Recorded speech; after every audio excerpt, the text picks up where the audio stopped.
Olá, amigos do canal Importante é Saber, amigos do canal Democracia Brasileira.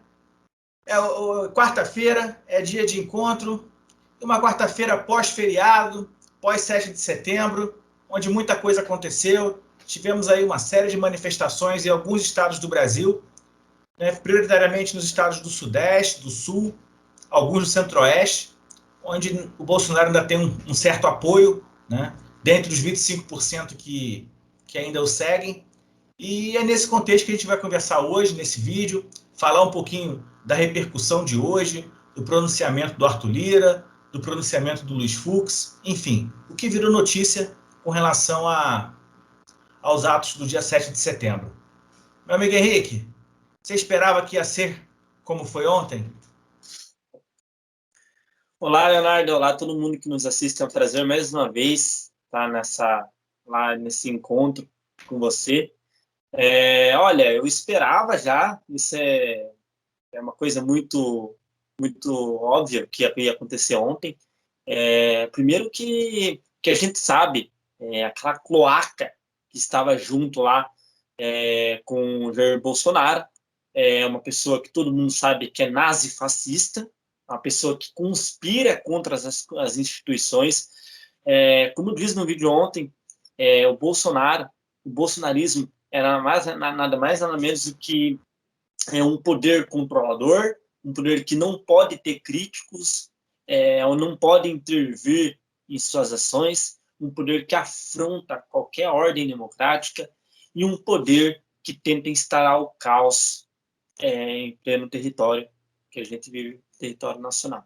É triste, a gente esperava, sim, toda aquela barbárie, todas aquelas coisas ridículas, pavorosas. A gente viu teve vídeos rolando na internet, pessoas jogando pedra no Itamaraty, pessoas derrubando grades. Aquilo é de uma baixeza, aquilo é de uma baixaria, são pessoas baixas. E olha só que se dizem elite. São pessoas que se dizem pessoas intelectuais ou pessoas que são numa classe social média para alta e fazendo aquelas coisas que são da idade da pedra. É vergonhoso a gente ter pessoas desse tipo, pessoas baixas, pessoas que beiram a marginalidade, são pessoas que deveriam sim estar de trás de uma cela ou limpando colégio, ou limpando muro por ter feito isso contra uma instituição, contra aquilo que é protegido pela Carta Magna, pela Carta de 5 de outubro de 88. Então, sim, eu esperava um dia sombrio, um dos mais sombrios da história do Brasil republicano, onde nós tivemos 125 mil pessoas. Parece muito, mas eles falaram que iam ser 2 milhões.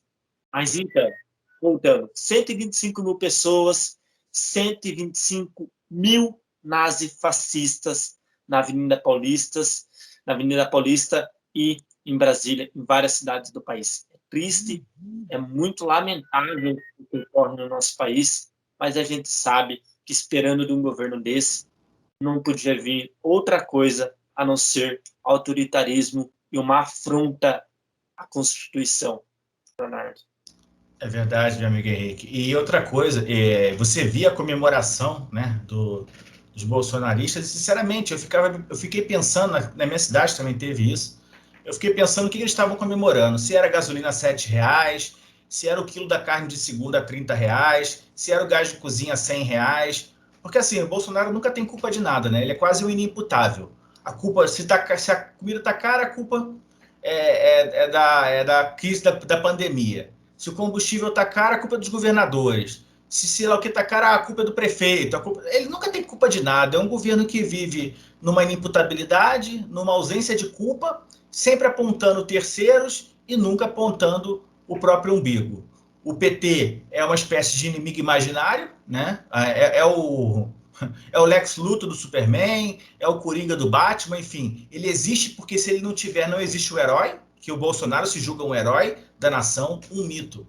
E, sinceramente, foi o que você falou. As manifestações, para ele, foi uma decepção, ele sabe disso. Foi muito aquém do esperado, mesmo pagando R$100, mais transporte, mais camiseta, boné, para o pessoal sair do interior e ir para as capitais. Nem assim ele conseguiu cooptar um número de pessoas que fizesse uma representatividade maior, que era o que ele esperava, né? Isso, infelizmente, para nós, não deveria nem ter acontecido, porque o Arthur Lira senta em inúmeros pedidos de impeachment, assim como o Augusto Aras também senta em inúmeras denúncias de crime comum que o Bolsonaro já cometeu no âmbito do mandato dele. Mas é aquele negócio, né? Quando ele tem políticos já na conta dele, já seguindo o rumo dele com apoio, fica muito difícil. E cada vez mais, infelizmente, a gente vai tendo dois caminhos. Ou ele continua e a gente tem uma eleição no ano que vem, da qual ele sabe que não vai ganhar, seja com urna eletrônica, com papel, com voto no celular, na internet, digital, retina. Você pode votar como você quiser, o Bolsonaro não ganha. Só ganha se tiver fraude, se tiver roubo, porque democraticamente ele não vai ganhar.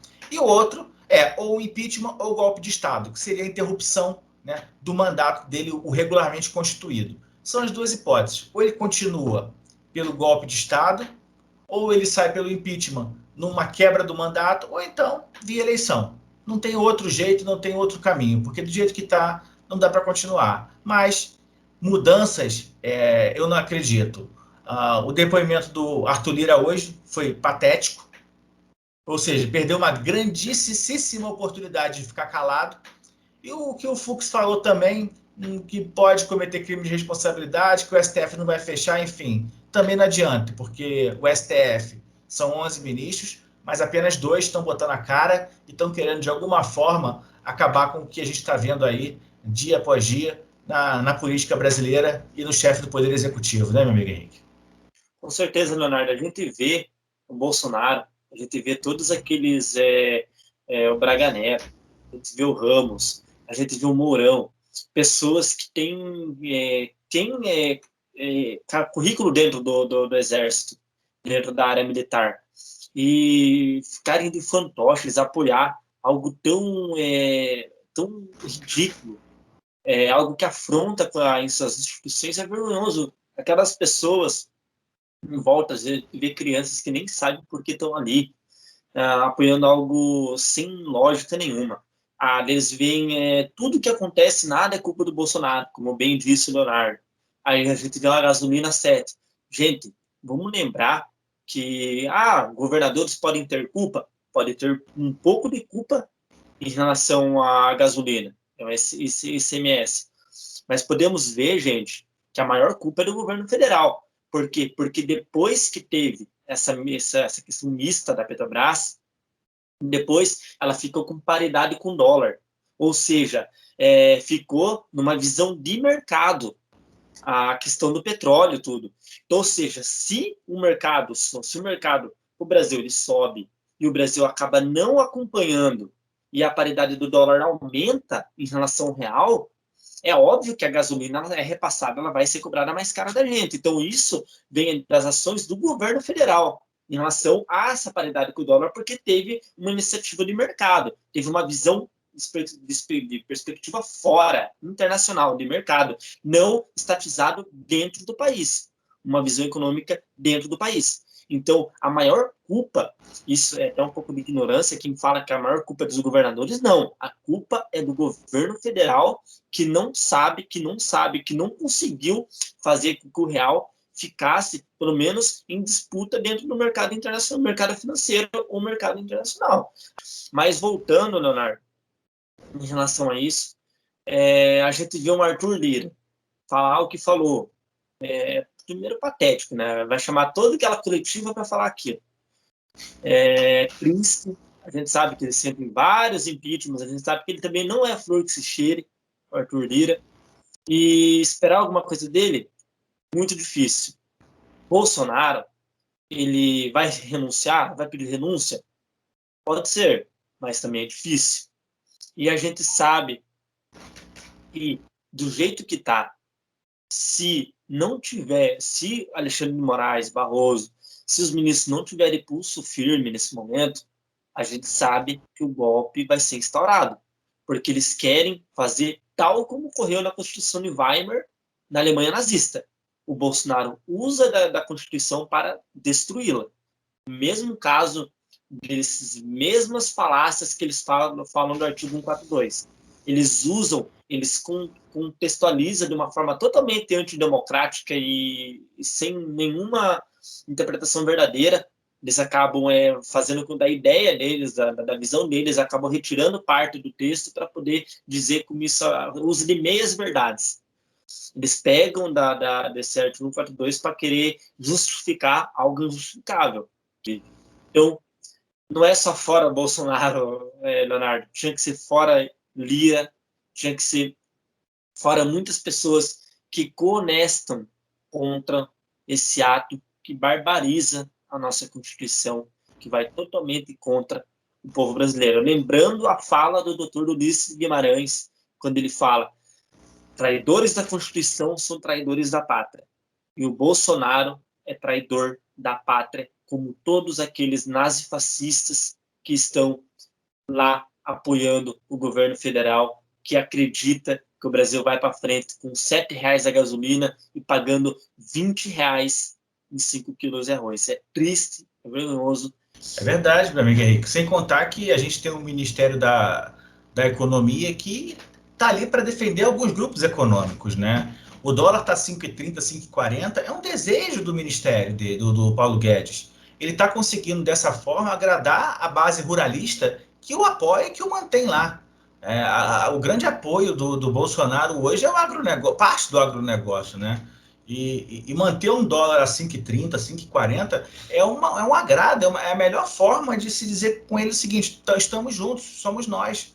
Porque são produtos que muitas vezes são exportados e eles vendem em dólar e gastam em real. Qual empresário que não queria ter essa margem de lucro e essa questão? E um outro detalhe também com relação às manifestações que eu vi ontem, que eu achei muito triste. Duas observações, na verdade. A primeira é a volta do Queiroz, né? Apareceu a Margarida. Eu vejo o Queiroz prestando continência para o Roberto Jefferson. Dois bandidos, cara. Dois criminosos de primeira grandeza. É triste você ver um negócio desse, sabe? Foi de chorar. Junto a isso, o Nelson Piquet, né? Um cara que já está numa certa idade, que resolve se queimar no final da vida, transportando Jair Bolsonaro. Sabe, assim, a pessoa perde a oportunidade de passar pela vida de maneira honesta, de maneira digna, e acaba fazendo uma cagada dessa no final da vida. É lamentável. Isso com relação a... Só essas duas pessoas públicas para comentar. E com relação às manifestações do dia 12, foi o que você falou. Talvez seja uma forma de tentar se contrapor, mas a gente sabe que é muito difícil. O Bolsonaro se cercou de um apoio político muito forte. E uma coisa que é triste também, né, Henrique? Você vê nessas manifestações pessoas humildes apoiando o Bolsonaro. Eu presto atenção e falo assim: meu Deus do céu. Até vi um comentário hoje que eu achei muito interessante. Dois comentários, na verdade. Um dizia: parecem até Dona Florinda, do Chaves. Gosta de pôr banca, chama todo mundo de gentalha, mas mora na mesma vila que o seu Madruga, que a Dona Clotilde e que o Chaves. Então, porra, que elite é essa que está junto com eles? Ou então, um outro exemplo também que eu vi foi ser elite igual empregada doméstica. Faz tudo pro patrão, mas na hora de dormir vai dormir no quartinho de empregada do lado de fora da casa. Então, assim, sabe, não tem porquê, não faz sentido. É uma contraposição que eu não consigo entender. A não ser que seja massa de manobra e ter sido pago, né? Para estar lá de alguma forma, ou alguma promessa de algum favor político. A gente não sabe o que pode acontecer, né? Já que a gente tem alguns empresários aí do nível do Zé Carioca, do Tocha, a gente sabe que tem uma estirpe sinistra aí que não é fácil, não, é dose. Tá bom, gente? Essa é só a minha opinião. Mais uma vez, eu quero agradecer a todo mundo que acompanha o canal Importante é Saber, o canal Democracia Brasileira. Vamos seguindo aí rumo a mais inscritos, a divulgar o nosso trabalho, a fazer novos vídeos. E contamos muito com a ajuda de todo mundo. Tá bom, gente? Meu amigo Henrique, me despeço, passo a bola para você e vamos aguardar, né? Vamos ver o que vem por aí. Dias melhores virão, diria o poeta. Foi mais um prazer, mais uma vez, estar nesse encontro.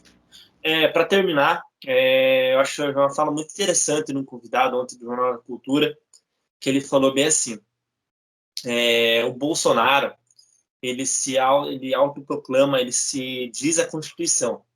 Ele toma a Constituição como se fosse dele. Ele acha que tudo é em volta dele, a Constituição é ele. E nunca se viu uma pessoa no mundo a tratar a Constituição como sua, usar suas palavras para dizerem pela Constituição. Só para terminar, pessoal, a única pessoa que fez isso na história do mundo foi Hitler. Gente, muito obrigado por esse vídeo. Se inscreva no canal, comente, compartilhe, use das páginas dos comentários, que isso vai ajudar muito o nosso vídeo, o nosso canal a seguir em frente, sempre numa visão democrática e de pluralidade de ideias. Muito obrigado e até o próximo vídeo. Até o próximo vídeo, meu amigo.